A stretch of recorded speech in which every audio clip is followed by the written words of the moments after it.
My final prediction sa Miss Cosmo Miss Cosmo 2025. Ingay no, lakas ng ulan. Hello Prowalas, mabuhay. This is Gazel Ortega and welcome back to my YouTube channel. Pasensya na kayo, malakas ang ulan, nakakaloka. So kanina pa dapat ako mag-aantay, aantayin kung tumila. Pero mukhang wala namang balak tumila yung ulan. Kaya go na tayo. Kaya malakas siguro yung ulan kasi walang chance si Chelsea sa Cosmo.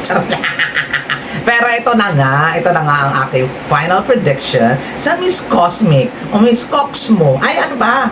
Ano bang pageant to? Miss Cosmo, ayun. Di ba? Ng bonggang-bongga, Miss Cosmo 2025. Babanggitan ko sa inyo, from number 20 to number 11, tuloy-tuloy lang. Number 20 sa akin listahan si Zimbabwe. Number 19 si Costa Rica. Number 18 si Indonesia. Number 17 si Spain. Number 16 si Mexico. Number 15 si Vietnam. Number 14 si Brazil. Number 13 si Puerto Rico. Next, number 12, Peru. And number 11 is Lao. Diba? Beautiful ng number 11. Sana ganun din yung number 10. Charot lang! Charot lang. Ayun nga nga. Feeling ko, kung papasok man sila, hindi na sila aangat ang bongga-bongga. Depende na lang kung ano ang performance na ibigay nila doon sa finals talaga ng Miss Cosmo. Ayun, babasok na tayo sa ating top 10. Ako, number 10 sa aking listahan. Philippines, Chelsea Fernandez. Nilagay ko lang siya sa akin number 10 kasi alam nyo naman, di ba? Yung gown niya is amazing, ang design, ang ganda ng kulay, maganda din yung execution niya. Pero yun sa swimsuit talaga, totally hold back talaga yun. Hindi yun si Chelsea Fernandez. Hindi ko alam kung wala namang sinusunod na prototype or mga eksena sa Cosmo kailangan mag-tone down. Bakit ganun? Parang wala lang. Hindi ko bet ang performance niya. Wala lang. Totally hold back talaga ang nakita ko sa kanya doon sa swimsuit jury session nila ng bonggang-bongga. Kaya nilagay ko lang siya sa aking number 10. So, galingan niya sa finals at bonggahan niya. Umikot-ikot siya, tumambling siya doon at ipakita niya na hindi lang siya pang top 10 kundi pang top 5. Yun na lang siguro yung chance. Hindi natin alam. Si Chelsea na bahala dyan at alam kong ilalaban tayo ng bonggang-bongga ni Chelsea Fernandez. My number 9 sa aking listahan, Thailand. Diba? Maganda ang kanyang swimsuit, maganda rin yung kanyang performance sa gown, pero hindi ko bet masyado ang gown. Kaya number 9 lang siya sa aking listahan. Kakaloka. Number 8 sa aking listahan, Cuba. To be fair kay Cuba mukhang aabot to ng 5, kaya lang hindi ako masyadong nagagandahan sa kanya. When it comes sa performance niya sa swimsuit and evening gown, amazing. Tapos doon din sa kanyang closed door interview, amazing. Kaya pasok na pasok to talaga. Hindi ko lang talaga bet yung beauty niya, to be fair sa kanya. Number 7 sa aking listahan, Venezuela. Lahat ng eksena dyan kabog. Kaya lang siguro mas malakas lang yung dating ng mga nasa taas sa kanya. Wala lang. Kung pumasok pa siya sa top 5, okay lang din. Kung manalo siya, okay lang din. Wala lang ganun. Wala, feeling ko mas lakas lang yung dating ng iba. Mga ganun yung level. Ganun lang. Kinwestiyon yung dating ni Miss Venezuela. Ayun, number 6 sa aking listahan, Paraguay. To be fair isa to sa mga most beautiful candidates dito sa Miss Cosmo. Alam nyo naman, pag beautiful ang Miss Cosmo, talaga out ka talaga ng bonggang-bongga sa Miss Cosmo kung sobrang ganda ka. Tingnan mo nangyari kay Atisa. Hindi sila marunong mag-appreciate ng totoong Diyosa. Kaya ni number 6 ko na lang si Paraguay kahit alam kong Diyosa. Di ba? Nakakaloka, nakakapanghinayang no. Hindi marunong magpili ang mga judges sa mga syung-syung. Charot lang! Di ba ka-move on? Di ba? At ito na. Ito na tayo sa top 5 ko na bonggang-bongga. Parang feeling ko wala to sa listahan to mga top 5 ko ngayon for today's video. My number 5 sa akin listahan, Dominican Republic. To be fair in all performance, swimsuit and evening gown and Q&A and closed door interview, nag-shine bright talaga ng bonggang-bongga sa akin si Dominican Republic in all aspect. Hindi lang talaga siya maganda.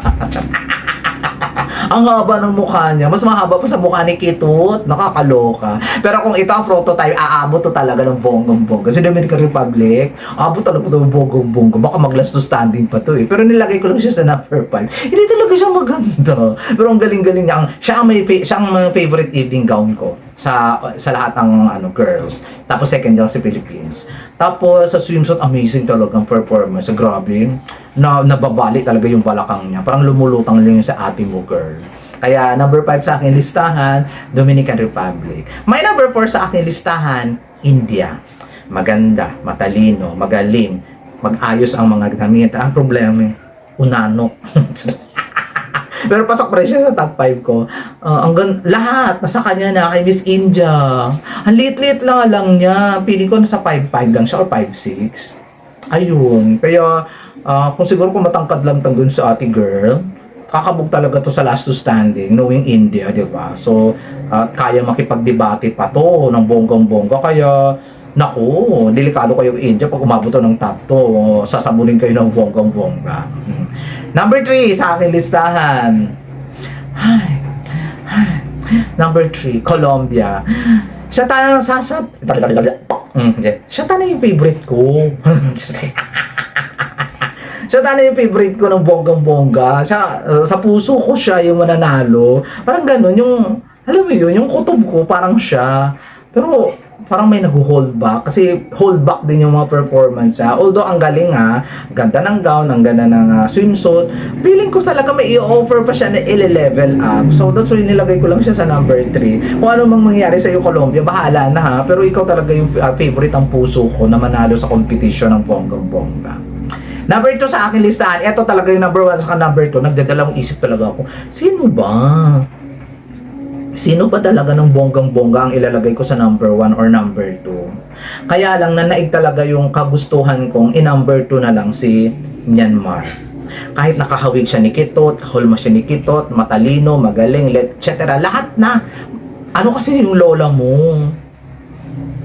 Talagang prototype talaga siya ng Miss Cosmo.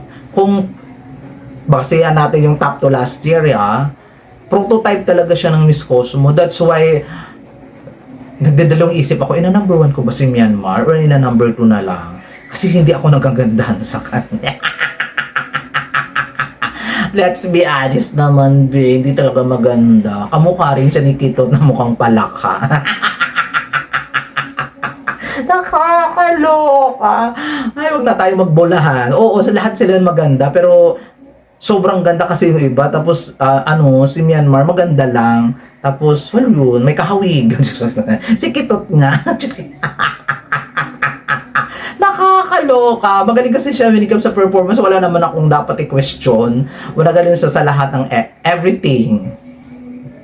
Model-modelan. Tapos, ang gwapo pa na national director. Paano na yan? Tapos, nanalo pang national director of the year yung Myanmar. Sus, Mariose, Puriagaba talaga. Ay, nararamdaman ko na ang katapusan ng lahat. Miss Cosmo 2025, Myanmar. Oh, di ba? Nakakaloka. Ay, sana hindi. Kasi mahihirapan tayo makakuha ng kandidato sa Pilipinas kung ganyang pagmumukha ang mga gusto nila ipanalo. Ay, nakakaloka. Ayun, syempre, ang aking number 1, nako, delikado to. Nagpi-50-50 din nga ako dito eh. Kahit Diyosa to, sobrang ganda. Sobrang galing sa performance. Matangkad, amazing. Ay, mukhaan talaga, be. Kaloka, Panama, Italimora. So talaga, kung beauty pageant talaga ang Miss Cosmo, mananalo to si Panama. Kasi yung performance level, yun nga lang, delikado tayo ngayon sa halimbawa kung makaka-last to standing si Panama, tapos may debate na, 'di ba? Kung si India yung kalaban niya, mukhang maliligwak ganun talaga siya. Kung si Dominican Republic din, maliligwak ganun talaga siya. Kung si Myanmar din, maliligwak ganun talaga siya. Pero mag-trust tayo sa process na ma-hypnotize niya ng kanyang ganda yung mga judges. Ay, puryaga pa, mga babae pa naman yung mga judges. Walang ka-taste. Taste! Kaya merong mga judges, mga DOM na nakakaloka, may lalaki ng judges, DOM naman. Tapos,